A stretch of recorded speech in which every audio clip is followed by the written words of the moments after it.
Hi there, I'm Dan Jones, and this is Travels with Daniel. Hope you're doing good today. So it seems that this week, just like last week, I have a theme. I don't know necessarily that every week is going to have a theme to it.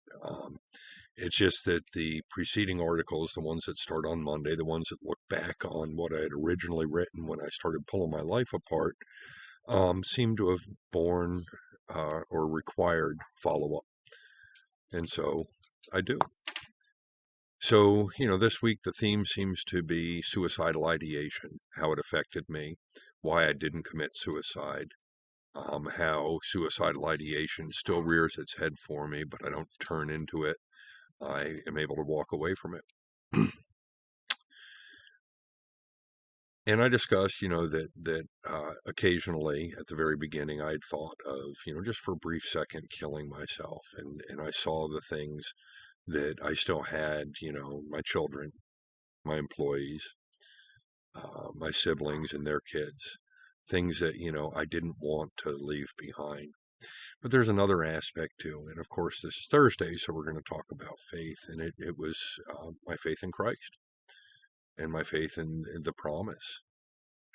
Now, I wasn't concerned, that if I committed suicide, I'd lose my salvation. I'm not worried about that. My salvation is secure.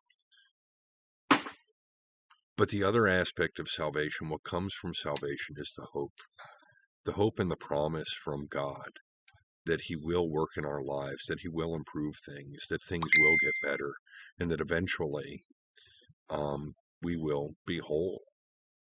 Maybe not in this lifetime, but in the one after. And so it's very difficult for me to think of ending this life when I have so much hope in the promises of Christ. And if you're a Christian and you're struggling with a lot of this stuff, I encourage you to turn to the Bible and to turn to your faith and to think about the hope that Christ promises and the restoration in our lives.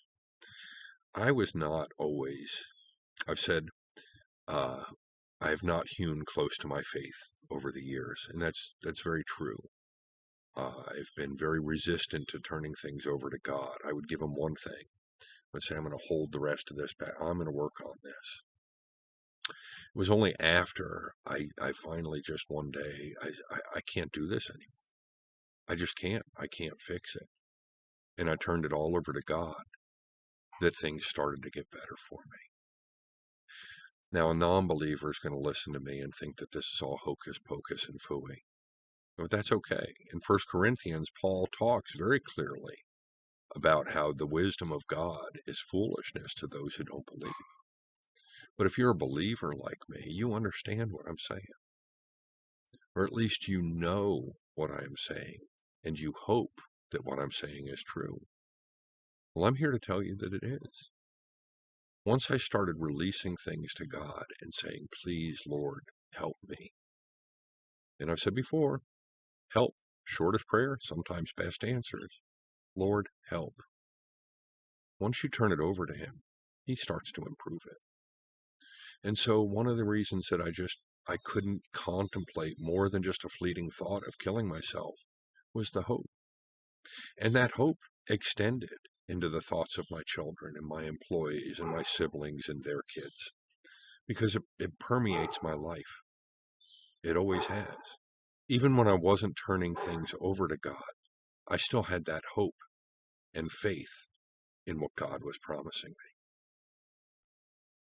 So if you're down, if you have thoughts like I did, and then still rear their head that I don't deserve to live, that you don't deserve to live, or as one friend had said, you know, uh, I just feel that everybody'd be better off without me. If those thoughts are permeating you, your thinking, if they're everywhere, pervasive, popping up at unwanted times,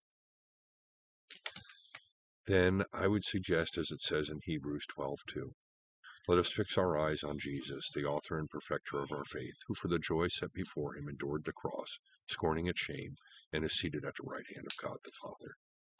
The promise of Christ is love. It's love for us. It's love for God and love for others. And God does love you. and God will heal you. Just turn it over to Him. So, short message this week, but one of hope. A hope that will invade your entire life if you let it. I wish you a good day and God bless.